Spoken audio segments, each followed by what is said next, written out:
उत्तर प्रदेश के मेरठ जिले में एक बहुत बड़ा मुद्दा है सेंट्रल मार्केट। सरकार ने अभी तक ये चाहा नहीं कि सेंट्रल मार्केट का व्यापारियों के हित का कोई काम हो सके। सभी लोग हैं आज हम जिन लोगों ने आप लोगों को चुन करके विधानसभा और लोकसभा में भेजा है, आप उनको ठगी का काम कर रहे हैं। 14 अप्रैल डॉक्टर बाबा साहब अम्बेडकर जी की जयंती बहुत नजदीक है, 5 दिन बचे हुए हैं। उत्तर प्रदेश के मुख्यमंत्री योगी आदित्यनाथ जी ने भी घोषणा की है, जिससे आज डॉक्टर बाबा साहब अम्बेडकर जी के अनुयायी हैं। दलित समाज के आदमी को घोड़ी पर चढ़ने से उसको उतार लेते हैं, उसकी बारात नहीं चढ़ी जाती है। पश्चिमी उत्तर प्रदेश में दलित महिला का बलात्कार किया जाता है, उसको भगा के ले दिया जाता है, उसकी मां को मार दिया जाता है। कि आपकी पार्टी की सुप्रीमो बहन कुमारी मायावती जी ऐसी घोषणा क्यों नहीं कर सकी, क्योंकि उनको इससे बेनिफिट भी होता। एक कहावत है कि मुंह पे राम राम बगल में छुरी।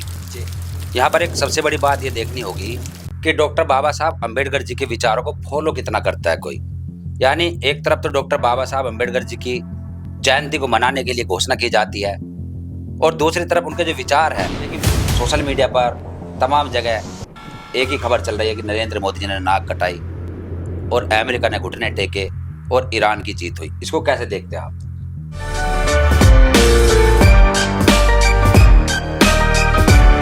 साथियों नमस्कार, जय भीम, सत श्री अकाल, आदाब। मैं उमेश करुणा और आप देख रहे हैं बहुजन हलचल। आज हमारे इस खास पॉडकास्ट में जितेंद्र शर्मा जी, जो कि बहुजन समाज पार्टी के फायर ब्रांड ब्राह्मण नेता के नाम से जाने जाते हैं और वर्तमान में जिला पंचायत सदस्य चुनाव की तैयारी कर रहे हैं। सर, सबसे पहले आपका बहुत बहुत स्वागत है हमारे पॉडकास्ट में। बहुत धन्यवाद आपका साहब। जय भीम, जय हिंद, जय भारत। और आप लोग हम जैसे आदमियों को, हम जैसे जमीनी ग्राउंड के नेताओं को बुला करके आप लोग जो है कार्य कर रहे हैं, आपके चैनल के लिए बहुत बहुत बधाई। जब आज के दौर में अंतर्राष्ट्रीय मीडिया सच्ची और अच्छी खबरें ना दिखा पा रहा हो, तो आप जैसे सोशल मीडिया के पत्रकार महोदय अधिक जिम्मेदारी संविधान के अनुसार आप लोगों की बन जाती है और आप उसे बखूबी निभा रहे हैं। इसलिए आपको बहुत बहुत धन्यवाद और बहुत बहुत बधाई देता हूं। जी, सबसे पहला सवाल हमारा यह होगा कि आपकी राजनीति में शुरुआत कैसे हुई और आपकी बैकग्राउंड क्या है, इस बारे में प्रकाश डालिए। देखिए, राजनीतिक बैकग्राउंड मेरे नीचे कोई नहीं है, और राजनीतिक शुरुआत जो की है, मैं मेरठ जिले से 14 नंबर वार्ड से भावी प्रत्याशी बहुजन समाज पार्टी के द्वारा चयनित किया गया हूं। तो वहां की जनता और वहां के लोगों को क्षेत्र में घूम के जाने के बाद, लोगों से मुलाकात करने के बाद में ये एहसास और ये आभास हुआ कि 20 वर्षों से हमारे यहाँ 14 नंबर वार्ड में कोई विकास, कोई सही कार्य पूर्व के जिला पंचायत सदस्यों के द्वारा नहीं किया गया है, जिसके कारण क्षेत्र के लोगों में मैंने जागरूकता देखी और उन्होंने मुझे प्रेरणा देने का काम किया कि आप जाइए, आप तैयारी कीजिए और आपको यहाँ राजनीति करने का हम लोग अवसर देते हैं और आशीर्वाद प्रदान करते हैं।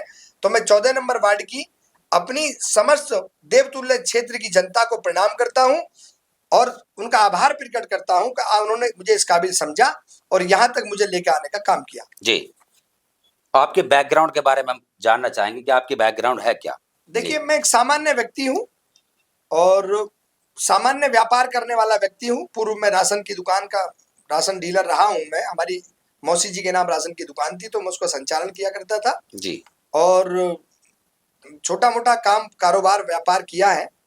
अपने 14 नंबर वार्ड में 20 वर्षों तक काम किया है, तो क्षेत्र की जनता से जुड़ाव और लगाव है।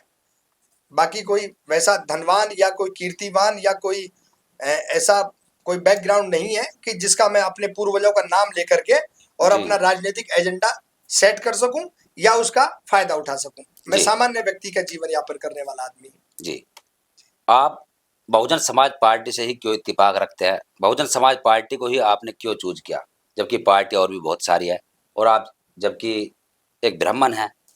और दूसरी बात, बहुजन समाज पार्टी आपको किस प्रकार से सपोर्ट करती है, कैसे आपको देखती है? ये एक बहुत बड़ा सवाल है आज।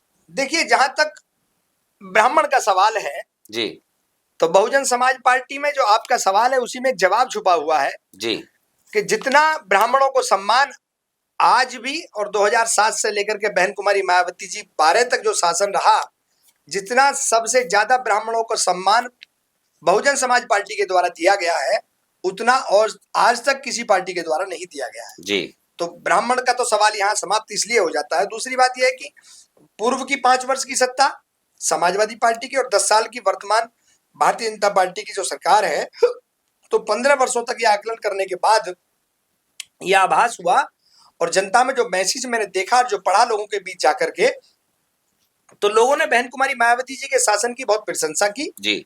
और लोगों ने उनकी कार्यशैली, उनकी कार्यनीति, अधिकारियों के द्वारा, सूचनाओं के द्वारा और जो सूचनाओं का आदान प्रदान करने के जो स्रोत हैं, उन सब से मैंने ये जानकारी इकट्ठा की और मैंने देखा भी है 2007 से 12 के बीच में कि जो बहन जी का लॉ एंड ऑर्डर हुआ करता था उस जमाने में, बहुत ही अच्छा सुशासन चलाने का काम बहन कुमारी मायावती जी और बहुजन समाज पार्टी ने किया है।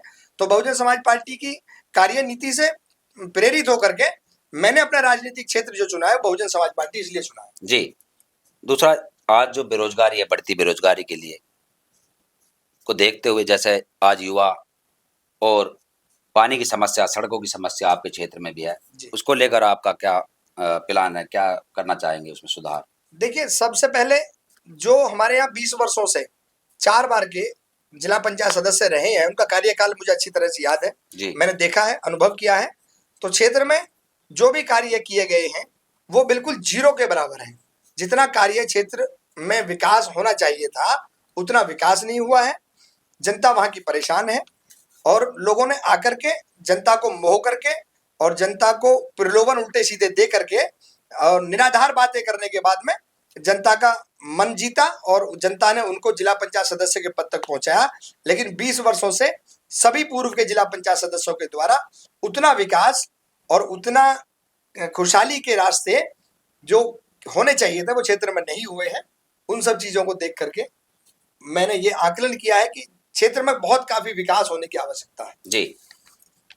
आपको क्या लगता है कितने चैलेंज लगते हैं इतने कि आज जैसे चुनाव थोड़ा टाइम खींचा जा रहा है चुनाव को लेकर, तो इनको किस प्रकार से देखते हैं आप? ये चैलेंज है या भविष्य ये में? चैलेंज इसलिए बहुत बड़ा बन जाता है कि उत्तर प्रदेश की सरकार डरी हुई है। जी। उत्तर प्रदेश की वर्तमान की भारतीय जनता पार्टी की सरकार चुनाव कराने से बहुत ज्यादा डर रही है और बच रही है। जी। उनको पता है कि 10 वर्षों में उनके द्वारा कोई कार्य ऐसे नहीं किए गए हैं कि जो जनता के बीच जाकर के वो जिला पंचायत या ग्राम पंचायत या क्षेत्र पंचायत या प्रमुखी के चुनाव लड़ सके और 10 साल की सत्ता के कोई अपने कार्य ऐसे बता सके कि जिसे जनता उनके द्वारा संतुष्ट हो जाए। तो भारतीय जनता पार्टी की सरकार डरी हुई है और चैलेंज इसलिए बन जाता है कि हम उम्मीदवारों के लिए ये चैलेंज की सबसे बड़ी चुनौती इसलिए है कि हम लोग 1 साल से काम कर रहे हैं और भारतीय जनता पार्टी वर्तमान सरकार चुनाव को डिले करने का काम कर रही है, आगे खींचने का काम कर रही है, अपना निजी फायदा और निजी हित देखने के लिए सरकार जो है चुनाव टालने का काम कर रही है। ये सबसे बड़ा चैलेंज जो उत्तर प्रदेश में जिला पंचायत सदस्य, क्षेत्र पंचायत सदस्य, बीडीसी, ग्राम प्रधान या प्रमुखी के जो चुनाव लड़ने वाले लोग हैं उन सब के लिए सबसे बड़ा चैलेंज यही है कि भारतीय जनता पार्टी टाइम से चुनाव कराए और दूध का दूध और पानी का पानी इन लोगों के सामने होना चाहिए। जी। इतना सब कुछ जानते हुए, जनता सब जानती है, फिर भी यदि आपको वोट ना मिले तो उसके क्या कारण रहेंगे? देखिए, कारण उनका निजी विवेक है। जनता सर्वोपरि है और जनता का जो फैसला होता है वो अंतिम फैसला होता है। जनता राजा से रंक और रंक से भिखारी बनाने का काम करती है। जनता के बीच में जो कार्य लेकर जा रहा हूँ, जो जनता से अपने लिए गुहार में लगा रहा हूँ, जनता से मेरा कॉम्बिनेशन और ये गठबंधन अगर हो जाता है तो मैं समझता हूँ कि जनता जिस तरह से मुझे प्रेरित कर रही है, आशीर्वाद दे रही है, तो मुझे वोट न देने का कोई कारण ऐसा नजर नहीं आता कि जिसे मुझे जनता अपना आशीर्वाद ना दे सके। और आज उत्तर प्रदेश के मेरठ जिले में एक बहुत बड़ा मुद्दा है सेंट्रल मार्केट, जिसको लेकर आज मेरठ बंद का आह्वान भी किया गया था, जो कि सफलतापूर्वक हुआ, जी, सफल रहा। उसको कैसे देखते हैं आप कि आपका भी जो क्षेत्र है मेरठ ही है, सेंट्रल मार्केट का मुद्दा जो कि सरकार से अभी तक उसका कोई हल नहीं हुआ है? देखिए, सरकार ने अभी तक ये चाहा नहीं कि सेंट्रल मार्केट का व्यापारियों के हित का कोई काम हो सके। अगर सरकार वकालत करती, सरकार व्यापारियों के हित में कोई ऐसा एजेंडा लेकर के आती, कोई ऐसा सुलभ कानून बनाने का काम करती या वकील ऐसा खड़ा करती जनता भारतीय जनता पार्टी की सरकार के जो माननीय सुप्रीम कोर्ट के समक्ष व्यापारियों का पक्ष रखा जाता, यूज लैंड चेंज करने का प्रावधान होता, काशी, मथुरा और आपकी अयोध्या, जहां जहां भारतीय जनता पार्टी को फायदा होता है वहां ये यूज लैंड चेंज करने का काम करते हैं। और 40,000 लोग जो है सेंट्रल मार्केट से जुड़े हुए हैं, उनका व्यापार, उनका जीवन अंधेरे में और अंधकार में चला गया है। वहां भारतीय जनता पार्टी की केंद्र की सरकार और वर्तमान की सरकार ने यह नहीं सोचा कि जिस व्यापारी वर्ग ने, जिन लोगों ने आप लोगों को चुन करके विधानसभा और लोकसभा में भेजा है, आप उनको ठगी का काम कर रहे हैं। 2-3 महीने पहले वहां के सांसद जी ने, पूर्व के जो हमारे वर्तमान के राज्यसभा सांसद जी ने, वहां के मंत्री जी ने, वहां के विधायक जी ने, भारतीय जनता पार्टी के जितने भी कद्दावर नेता हैं पश्चिम उत्तर प्रदेश के, उन्होंने सेंट्रल मार्केट के व्यापारियों को ठगा, उनको लड्डू खिलवाए और उन्होंने कह दिया कि तुम्हारी जीत हो गई। और भारतीय जनता पार्टी ने इतना बड़ा काम खड़ा कर दिया कि व्यापारी वर्ग बच गया। लेकिन आज क्या हाल हुआ, माननीय सर्वोच्च न्यायालय का चाबुक चला और आज लोग अस्पतालों में भर्ती हो रहे हैं, स्कूल सील हो रहे हैं, बैंक सील हो रहे हैं और वहां की जनता तिराही माम करते करते सड़कों पर आ चुकी है। अब भारतीय जनता पार्टी का बिगुल विनाश का बच चुका है और उसकी शुरुआत पश्चिम उत्तर प्रदेश से होने वाली है और इसके लिए अहम भूमिका मेरठ जिला जनपद निभाने का काम करेगा। मैं ऐसी उम्मीद और आशा करता हूं। जी नेताजी, आज 9 अप्रैल है और 14 अप्रैल डॉक्टर बाबा साहब अम्बेडकर जी की जयंती बहुत नजदीक है, 5 दिन बचे हुए हैं जी, जो कि पूरे देश में एक बड़े पर्व के रूप में मनाई जाती है। और वहीं उत्तर प्रदेश के मुख्यमंत्री योगी आदित्यनाथ जी ने भी घोषणा की है, जिससे आज डॉक्टर बाबा साहब अम्बेडकर जी के अनुयायी हैं, करोड़ों अनुयायियों की हम बात करें, उनमें काफी खुशी की लहर दौड़ रही है। इसको आप कैसे देखते हैं कि एक योगी आदित्यनाथ जी के अंदर डॉक्टर बाबा साहब अम्बेडकर के प्रति इतना बड़ा एक प्रेम कैसे जागा, और डॉक्टर बाबा साहब अम्बेडकर जी को लेकर उन्होंने जो घोषणा की है, जो कि आपकी पार्टी की सुप्रीमो बहन कुमारी मायावती जी भी नहीं कर सकी, इसको कैसे देखते हैं आप? देखिए, उत्तर प्रदेश मुख्यमंत्री जी ने जो घोषणा की है, SC, ST, OBC को प्रलोभन देने का काम किया है। आज इनकी सत्ता इनके हाथों से खिसकती हुई इनको नजर आ रही है। इसीलिए जब सामान्य वर्ग का एक बहुत बड़ा धड़ा, बहुत बड़ा समाज सामान्य वर्ग का इनसे नाराज हुआ, इनसे इतर होने का काम कर रहा है, उसकी वजह से इन लोगों ने SC, ST, OBC को प्रलोभन देने का काम किया है। वरना बाबा साहब भीमराव अंबेडकर जी के प्रति भारतीय जनता पार्टी का पूर्व में कितना प्रेम रहा है, मान्यवर काशीराम जी के प्रति कितना प्रेम रहा है, SC, ST, OBC समाज के लोगों से कितना प्रेम रहा है, भारत देश की जनता बखूबी जानती और पहचानती है। और उत्तर प्रदेश की जनता 2027 में सिर्फ और सिर्फ बहन कुमारी मायावती जी को मुख्यमंत्री बनाने की आशा भरी निगाहों से देख रही है। और अगर सही संविधान के अनुकूल करने वाली कार्य कोई पार्टी है उत्तर प्रदेश में, तो वो बहुजन समाज पार्टी है, सच्ची अनुयायी। और अगर एक अकेली महिला कोई भारतवर्ष में पैदा हुई है, आयरन लेडी कहलाने का खिताब जिसको प्राप्त है, संविधान के अनुकूल सिर्फ बहन कुमारी मायावती जी कार्य कर सकती हैं। वरना ये जो सब लोग प्रोपोगंडा चला रहे हैं फर्जी, ये सिर्फ कुछ दिन के लिए चला रहे हैं कि बाबा साहब के पार्कों की सफाई कीजिए, उनको माल्यार्पण कीजिए।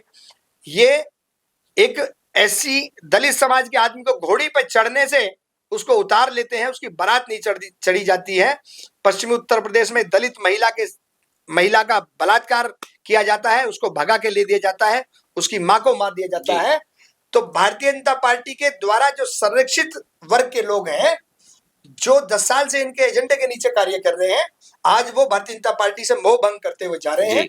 इसलिए ये SC, ST, OBC का प्रेम अब इनके अंदर जागरूक हुआ है, इसीलिए झूठे प्रोपोगंडा चलाने का काम कर रहे हैं। समाज को इससे सतर्क रहने की आवश्यकता है। जी नेताजी, ये बात आपकी हमारी समझ में आती है, लेकिन दूसरी बात जो हमने आपसे सवाल किया कि आपकी पार्टी की सुप्रीमो बहन कुमारी मायावती जी ऐसी घोषणा क्यों नहीं कर सकी, क्योंकि उनको इससे बेनिफिट भी होता। 2012 के बाद में बहुजन समाज पार्टी आज जो है सत्ता में नहीं है, तो इसलिए बहन कुमारी मायावती जी ने जो आदेश किया है, वो अपने समाज को, वो अपने वोट बैंक को और वो अपने जो संविधान के अनुसार आस्था रखने वाले लोगों को पहचानती है और जानती है। इसलिए बहन जी ने कहा है कि 14 अप्रैल को बाबा साहब भीमराव अंबेडकर जी के प्रेरणा स्थल पर पहुंचे और सभी लोग त्योहार की तरह अपनी परिवार सहित, बीवी बच्चों सहित हर आदमी कार्यकर्ता वहां जाएगा और बाबा साहब के चरणों में अपना नमन करेगा। झूठे और दिखावटी एजेंडे चलाने से कोई फायदा नहीं है, क्योंकि बहन कुमारी मायावती जी ने एक हुंकार 9 अक्टूबर को भरी थी और आपने देखा था कि एक हुंकार के भरने के बाद में 9 अक्टूबर लखनऊ को नीला लीला करने का काम बहुजन समाज पार्टी के लोगों ने किया था। और अपनी निजी खर्चे से हर साल हर वर्ष अनेकों वर्षों से बहुजन समाज पार्टी के लोग इस 14 अप्रैल बाबा साहब भीमराव अम्बेडकर जी की जो जयंती है उसको मनाता चला आ रहा जी। है और निरंतर मनाता रहेगा। हाँ, नेताजी एक कहावत है कि मुंह पे राम राम बगल में छुरी। जी यहाँ पर एक सबसे बड़ी बात ये देखनी होगी कि डॉक्टर बाबा साहब अम्बेडकर जी के विचारों को फॉलो कितना करता है कोई। यानी एक तरफ तो डॉक्टर बाबा साहब अम्बेडकर जी की जयंती को मनाने के लिए घोषणा की जाती है और दूसरी तरफ उनके जो विचार है उनको फॉलो करने में कितना एक्सेप्ट किया जाता है। इस पर क्या कहना है आपका? इस भारत देश की सरकार में बाबा साहब भीमराव अंबेडकर जी को पूर्व की सरकारों के द्वारा भारत रत्न देने में कितने वर्ष लग गए, इससे आप ये पहचानिए कि कितने लोग बाबा साहब के विचारों को फॉलो करते हैं और कितना ये संविधान में अपनी आस्था रखते हैं। जी। जिस व्यक्ति ने पूरा जीवन संविधान को लिखने में, समतामूलक समाज बनाने में, अपमान हजारों लाखों बार अपमान सहने के बाद बाबा साहब भीमराव अंबेडकर जी ने वो भारत का संविधान तैयार किया और उनको खुद को अपने ही देश में कानून मंत्री होने के बाद रहने के बाद भी भारत रत्न लेने के लिए या प्राप्त होने के लिए उनके मरणोपरांत इतने वर्ष लग गए। तो यहाँ की सरकारों का प्रेम कितना है संविधान के प्रति, कितने यहाँ के विचारों को फॉलो करने वाले सत्ताधीश बैठे हैं, इस बात में अपने आप में प्रमाण है। जी। और आज की जो सत्ताएं हैं ये विचलित है बाबा साहब भीमराव अम्बेडकर जी के नाम पे विचारों को फॉलो ना करके उनके वोट बैंक को हथियाने का काम कर, यानी राजनीति में इस्तेमाल किया जा रहा है डॉक्टर बाबा साहब अम्बेडकर जी का और उनके विचारों को फॉलो नहीं किया जा रहा है। जी। और दूसरी बात, जो आपके क्षेत्र में 14 अप्रैल को क्या तैयारी चल रही है आपकी? मेरे क्षेत्र में 14 नंबर वार्ड में 19 गांव हैं जी। 19 के 19 गांव में जहां जहां बाबा साहब भीमराव अम्बेडकर जी की प्रतिमाएं लगी हुई है वहां हम प्रसाद वितरण करेंगे, माल्यार्पण करेंगे। बाबा साहब को नमन करने का काम पूरे क्षेत्र की जनता करने की तैयारी कर रही है और हमारे क्षेत्र में जगह जगह झांकियां निकाली जाती हैं, जहां जहां कानून की परमिशन होती है वहां हम लोग रैली के रूप में निकालते हैं और इसको त्योहार के रूप में 14 अप्रैल को भारतीय जनता पार्टी की तरह नहीं बल्कि बहुजन समाज पार्टी जो अनेकों वर्षों से बनाती चली आ रही है, बिना किसी सरकारी हर्जे खर्चे, किसी बिना मदद के बहुजन समाज पार्टी के लोग मनाने का काम करेंगे। ऐसा हमारा लोगों का विश्वास है और ऐसी हमारी बाबा साहब भीमराव अम्बेडकर जी के अंदर हमारी अपनी आस्था है। जी। नेताजी, आज जो दुनिया में एक तनाव चल रहा है जिसमें कि अमेरिका, इजराइल और ईरान को लेकर जो एक युद्ध चल रहा है जी। और हालांकि उसको लेकर सीज फायर भी कर लिया गया है, समझौता कर लिया गया है कल। इसको आप कैसे देखते हैं? जैसे कि आज देश के अंदर युद्ध तो चल रहा है उन तीनों देशों में, लेकिन उसकी जो असर देखने को मिल रहा है पूरी इकोनॉमी पर मिल रहा है, भारत की भी। जैसे कि घरेलू गैस की जो लाइनों की किल्लत इतनी बुरी तरह देखने को मिल रही है कि लोग परेशान हैं, महंगाई भी बढ़ रही है। और वहीं दूसरी तरफ यदि समझौते की हम बात करें, जो समझौता किया गया, कल समझौता हुआ जिसमें कि भूमिका निभाई है मैन भूमिका पाकिस्तान ने, जबकि भारतीय जनता पार्टी के जो गृह मंत्री अमित शाह है वह एक स्पीच के दौरान कह चुके हैं कि नरेंद्र मोदी जी का कद इतना बड़ा है, भारतीय जनता पार्टी के बिना और नरेंद्र मोदी जी के बिना कोई भी देश कोई फैसला नहीं ले सकता। दुनिया में कोई भी समस्या हो, जब तक भारत के प्रधानमंत्री मोदी जी का बयान नहीं आता, दुनिया कभी भी समस्या पर अपना विचार तय नहीं कर। और यहाँ पर एक इन्होंने अपनी यानी साख कम कर और इसमें भूमिका नहीं निभाई, जो कि यदि भूमिका निभाता तो विश्व गुरु की श्रेणी में आ सकते थे हम लोग, हमारा नाम होता।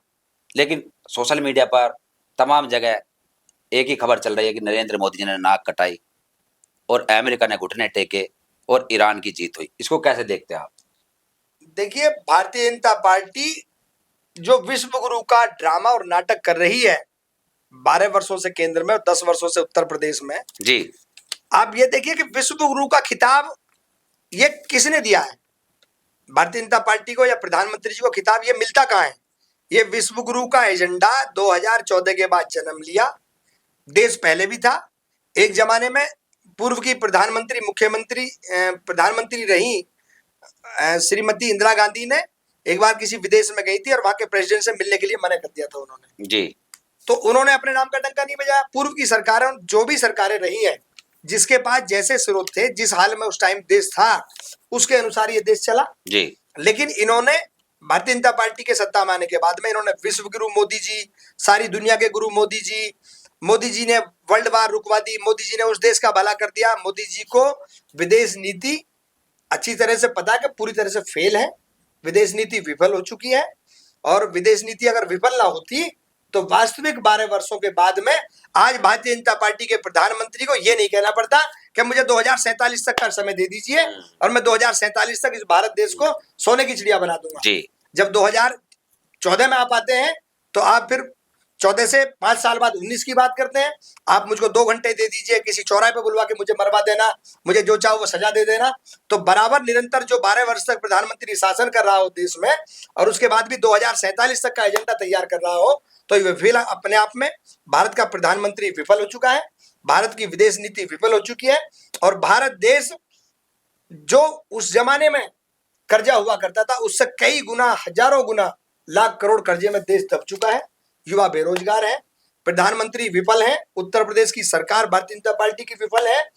और ये लगातार जो निरंतर काम कर रहे हैं, एक अशोभनीय भाषा का प्रयोग करने का काम प्रधानमंत्री जी करते हैं, जो भारत देश की शान को खत्म करने का और कम करने का काम किया जा रहा है।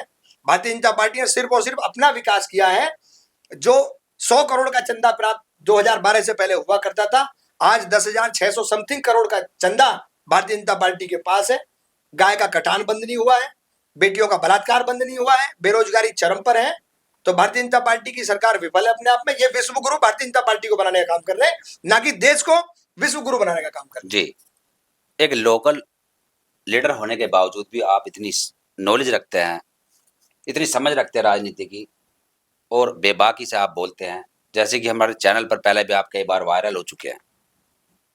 काफी ऊर्जावान है आप लोग। आखिर इतनी ऊर्जा आपके अंदर आती कहां से है, और इसको दर्शकों को बताइए।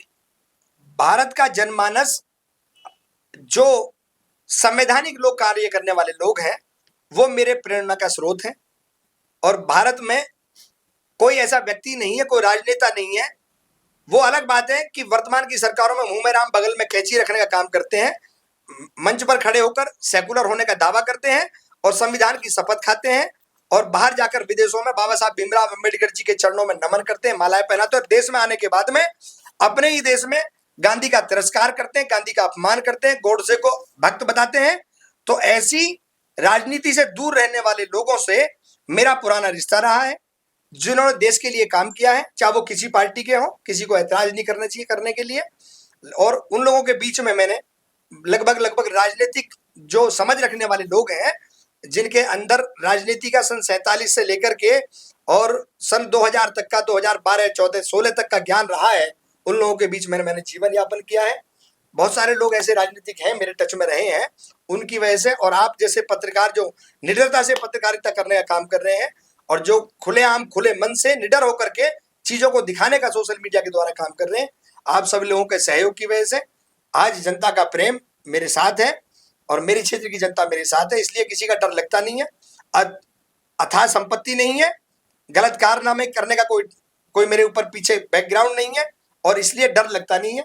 सरकार से डर उनको लगेगा कि जिन लोगों की गर्दन सरकार के हाथ में होगी। जी, तो ये इस्तेमाल करने का काम जो भारतीय जनता पार्टी कर रही है, उस चीजों से सबसे परे होते हुए, इसीलिए राजनीतिक ज्ञान है और निडर होने की ताकत जो भारतीय जनता ने मुझे दी है, भारत के लोगों ने दी है, आप लोगों ने मुझे प्रेम किया है, जिन लोगों ने मुझे सुना है, मैं उन लोगों से अपील करता हूं कि मेरी हौसला अफजाई के लिए आप मेरे विचारों को सुने, और अगर आपको पसंद आते हैं तो मुझे फॉलो करें और कृपया करके मेरा सहयोग करें।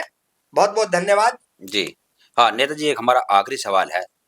भारत की रीढ़ की हड्डी होते हैं नौजवान, जो भारत के युवा है, जो कि आज नशे की चपत में भी जा रहे हैं, यानी कि जब रोजगार नहीं है तो इधर उधर भटक रहे हैं, उनको क्या संदेश है आपका? भारत के युवा के लिए मेरा ये संदेश है कि भारत की युवा पीढ़ी संवैधानिक तरीके से अपने जीवन का यापन करे, सरकारों के चक्कर में ना आए, धर्म, मंदिर, मस्जिद, गुरुद्वारे की राजनीति में ना अपने आप को झोंक करके पढ़ाई लिखाई पर ध्यान दें। अपने आप को एक अच्छा नागरिक साबित करने के लिए इस देश का युवा राजनीति में आए और सरकारों के घमंड को, गुमान को चूर चूर करने के लिए आंख से आंख मिलाकर उनसे बात करने की ताकत और ऊर्जा भारत का युवा अपने अंदर पैदा करे, अपने जीवन को, भविष्य को उज्जवल बनाने का काम करें। राजनीतिक पार्टियों के चक्कर में और नशे के चक्कर में या किसी और अनर्गल कामों में ना करके अपने जीवन को सफल बनाने का काम करें।